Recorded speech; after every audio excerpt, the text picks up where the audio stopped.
So my name is Therese, and I am one of the co-founders of Fovrth Studios, an independent documentary production company, and I'm an independent journalist. I saw that you focus on the Middle East. How did you decide that region? The Middle East became of interest probably because of my age. When I was growing up, um, 9/11 was probably the first political event that I remembered. And then, of course, there were subsequent wars in the Middle East and the region that kind of, just punctuated my coming of age. So that was really the region that, I wanted to learn more about, that I felt was really pressing in terms of what our country was doing. So that's how I got interested in that region, and it ended up becoming, my whole life, which has been pretty interesting. I bet, and that's very timely even now. That's a really cool thing to focus on. How did you get into high risk reporting? Have you always done that? Um, I think I did have some sense that I wanted to work on national security issues and, decisions of war and peace. When I was growing up, one of the first assignments that I did, like one of my first research papers, was about the Vietnam War. And that was the first war that was broadcast into American living rooms, and it changed Americans' perception on what the government was doing in their name to civilians and people living in the country that we were at war with. So studying that again, when all of these things were happening in the United States and we were going to war again, made me think a lot about media and power and the impact of our decisions in Washington and the United States on people who never get to vote in our country. So that's how I really got interested in this. And but now I would say that after reporting in conflict and seeing that up close, I still do feel like reporting on all kinds of abuses of power is something that's really compelling to me, well beyond just doing combat work or conflict work. I think we can see structural violence, certainly in the US and everywhere in the world. So my scope has definitely expanded since I started just getting thrown baptism by fire into conflict and then combat. Well, I can imagine why that's interesting. It must keep you on your toes all the time. Yeah, definitely, definitely. And it's really difficult work. It's really emotionally demanding. But I do think that um, it's very rare that you have impact in the work that you do in terms of policy or something like that. But it is really rewarding when somebody that um, has been, the victim of so many circumstances, when you capture their story and we bring it to life and kind of validate it for them. So there's different ways to measure, what feels rewarding about work that's really emotionally demanding and really dark sometimes, a lot of the time. But that's kind of how I think about it these days.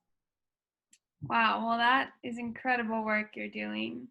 And when you started your company and just started reporting in general, did you have an inspiration or a mentor or a role model you looked up to?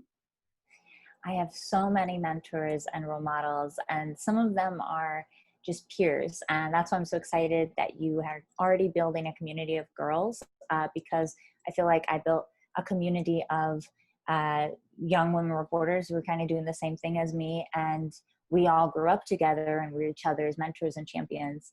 But I definitely had incredible role models. Again, not specifically to me, but like I was really inspired by Oprah. I went to high school in Chicago, and she's just, such a talent in terms of like bringing out the emotion in people and really connecting with people and storytelling. So I loved her growing up and how she could talk about really serious issues in a really accessible way.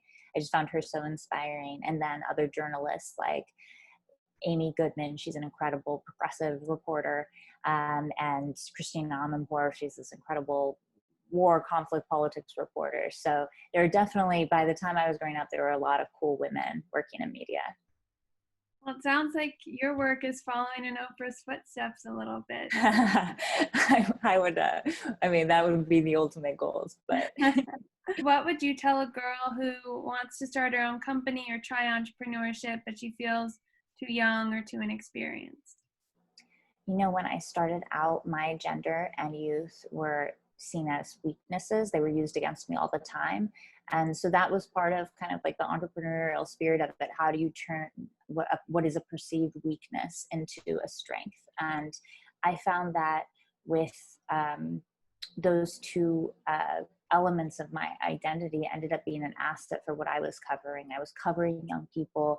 I wanted to cover women. Like I didn't, develop it just as a niche because, I was being like discriminated against out of other stories. I really cared about it. So not only did that, give me some kind of advantage because I could communicate and felt really passionate about those, but it did give me a lot of purpose because I felt like I'm telling the stories of my peers. I'm telling the stories of women, and really, got me jumping out of bed every day. So that's what I would say to people if they feel like they're being counted out. And I would also say definitely dive into life if you guys already have passions and interests in this kind of work, whether it's entrepreneurship or media or anything. It's definitely not too. You're never too young to kind of start doing the things that you guys are all doing. That's great advice. I hope all the girls listen to that and start their own companies. What would you say is the most important first step in starting a company? I would say the most important first step is really the why, and thinking about what is the purpose behind what you're doing, what's going to get you excited, why are you doing this, and it doesn't have to be some huge vision. It could just be solving a simple problem, but something that intellectually excites you, or personally excites you, and that you can really speak to why it matters to you and to other people. And I guess I just say start with that purpose and the why, because when things get difficult, you're going to need something to return to that is beyond you, a mission, when things are difficult. Well, it sounds like passion is definitely a key part of entrepreneurship for you, as I'm sure it is for many, many other people, for all entrepreneurs. What would you say are the top 3 skills, including or in addition to passion, to being a successful entrepreneur? I would say maybe first and foremost is resilience. There's so many ups and downs, and especially for women who want to be entrepreneurs, there's so many pivots. You can end up iterating into an entirely different space. And obviously your interest will just evolve. So that kind of resilience of, I guess, like going with the punches, or rolling with the punches, whatever the expression is. I think that's so important because there's just going to be so many variables outside your control that it's almost like don't take it too personally if things are really challenging. Then the second one, I guess, that kind of goes with that is, I think, humility. And while I want women and girls to dream big and to be as big as they can be, I think it is always just important when you're starting off to be humble, because you're going to need a lot of favors and stuff, and energy and good vibes and generosity can really go a long way. And not feeling miffed or put off if something doesn't go your way. That's the part of going, I guess, back to the resilience. It's your job to pivot and not feel like entitled to anything. And then I guess if I had to think of a third one, I don't want to say purpose again, but maybe, I guess like flexibility. There's so many variables are outside your control that it just can't be about, taking it too personally, or you'll start to lose confidence, and you don't want to burn out because of that. Really, it's always just such a journey in so many different paths, and sometimes it won't even feel like you're guiding your own path, but you can always turn kind of even failures into learning experiences. And while those sound like platitudes, it's something that I actually come back to a lot when I've started to think back more on the years of my career. And well, okay, that felt horrible at the time when I was going through this difficult period, but when I think back on it, it really prepared me for the next challenge. And I'm kind of grateful for those things. Definitely. Those were all three really great things to keep in mind. And switching gears a little, you talked about how you focus a lot on women. So, how do you handle the gender gap in the entrepreneurial space? Yeah, I think what's going to be important is thinking of mentorship in an upward way and a downward way. Like, you're helping the people coming up behind you, but also the people who maybe helped you, or just realizing that that space of, people that are older than you, they had a really tough time growing up, and it's really not diversified in terms of race, class, gender, every different group. So I think one thing when you're trying to help someone above you, really, like, cheering them on, like being thankful for good leadership that looks maybe more representative of what you want, the kind of world and workplace you want to work in. And that's how, you can kind of be a mentor up, just be a supporter and champion of the kind of leadership that you want to see, and work your ass off for those people. But then also, I would say, in terms of mentoring down people coming up, I think that's one of the most like rewarding, exciting parts, when you see people kind of coming up with the same energy and enthusiasm that you felt. You can just have friends and kindred spirits of all ages throughout your life, and that's something that's really amazing and a rewarding part of being in a space that's a little more flexible. Definitely. And how do you address other forms of diversity in your workplace? One thing that I think would be important for young people to think about, and I know your generation is probably better than ours, is really taking a leadership role in the kind of like microaggressions and discriminatory behavior that's really casual and, like, unfortunately has been socially acceptable. Obviously, right now we're having huge conversations about race, but in the past year we also had the Me Too moments. And, I feel like we're evolving a lot rapidly, but it is pretty tragic that just a few years ago, some of these ideas weren't even dominant in the discourse. So I think it's going to be, important for us to hold those gains and push beyond. And that involves, not just, thinking big picture. It really is kind of a daily struggle once you're in the workplace, to have the backs of people to call it out, and also kind of be aware of power. Like, if you're somebody in the room that sees something, you should say something. And, like, everybody has skin in the game in some way. And, um, it does, I think, feel scary for some people to step up, but it is at a point that, like, if we want to make a better work environment, we all have to be all hands on deck about those values. Right. It is 100% daily and maybe never ending to keep yourself and everyone else in check and keep learning. Definitely. So, as an entrepreneur, I'm sure you face lots of ups and downs. What have been the most disappointing or difficult parts of entrepreneurship, maybe that you weren't expecting, and how did you get through the setbacks? I think the most difficult parts were burnout and exhaustion. And, in those moments, the way you get through that is going back to, like, purpose, why you're doing this, but also that community of mentors, friends, your support system. And that's, that's why, like, that really, those are like the most invaluable things that have been for me in getting past burnout and kind of working through the exhaustion. And then I think the other thing that's challenging is, and you gain this over time, but gaining perspective on, like, what variables you can control and what you can't, and, not getting down on yourself, and finding ways to be really clear about when you're gonna, I guess, feel, well, how should I say this?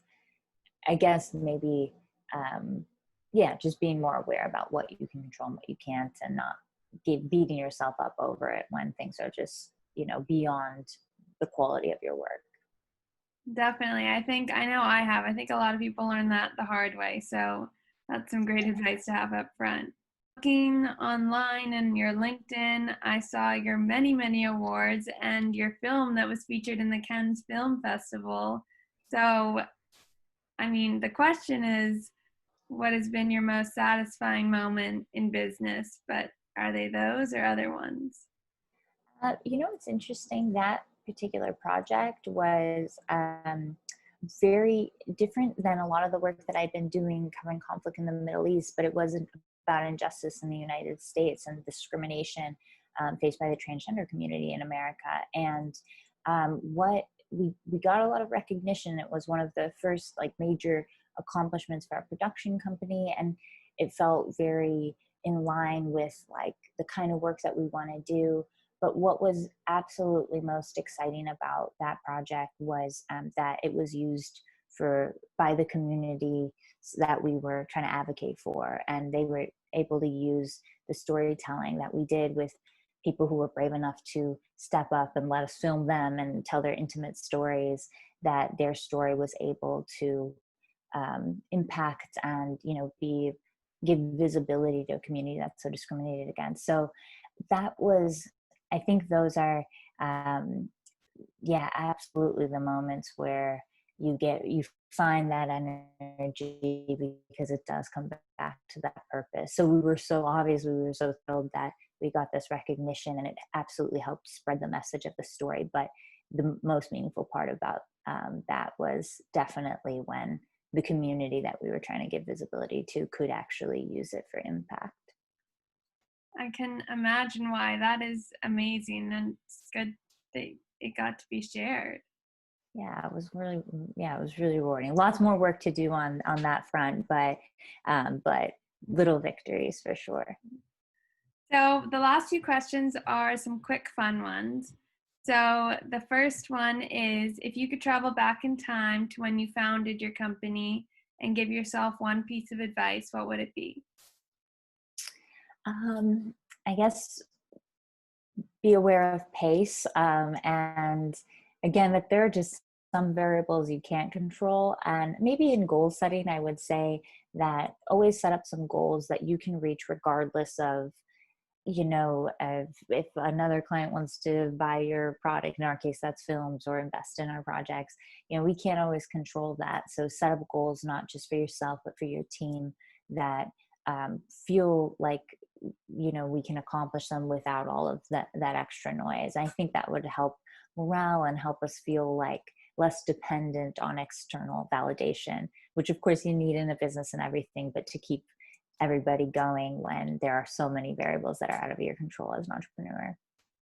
Yeah, I mean, that is one of the toughest parts.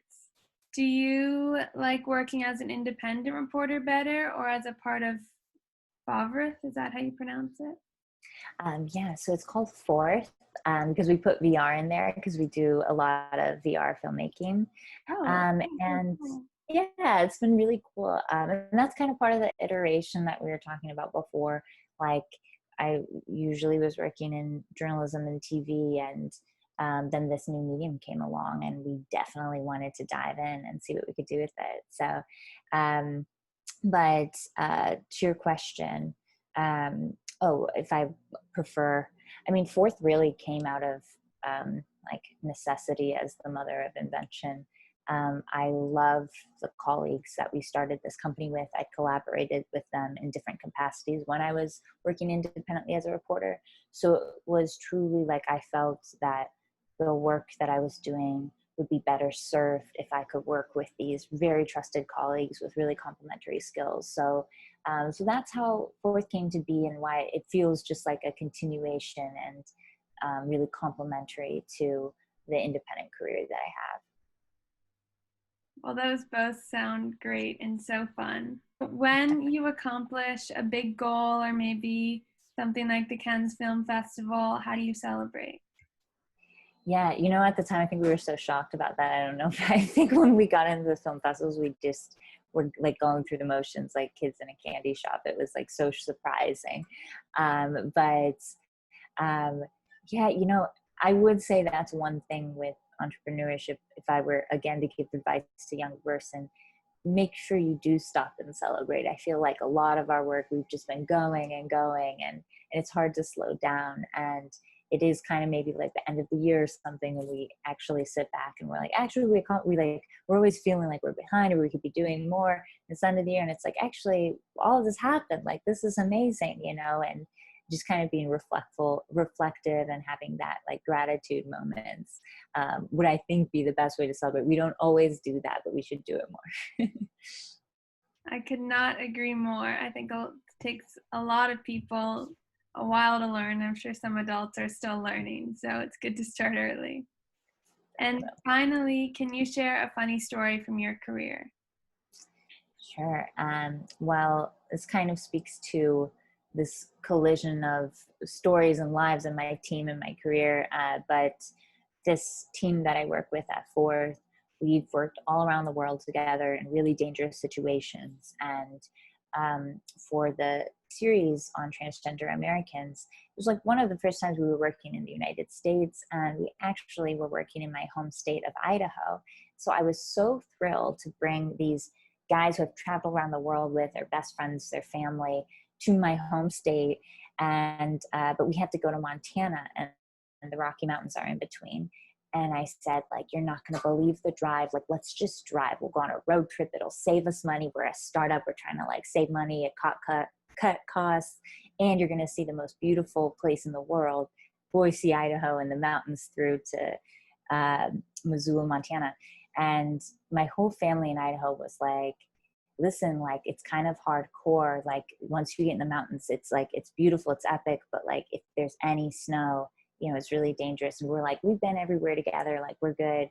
And we drove up, and it's the most like epic mountains. Idaho is so untouched and pristine. It was gorgeous. We were all dumbstruck. It was so amazing to be there with these people that I love.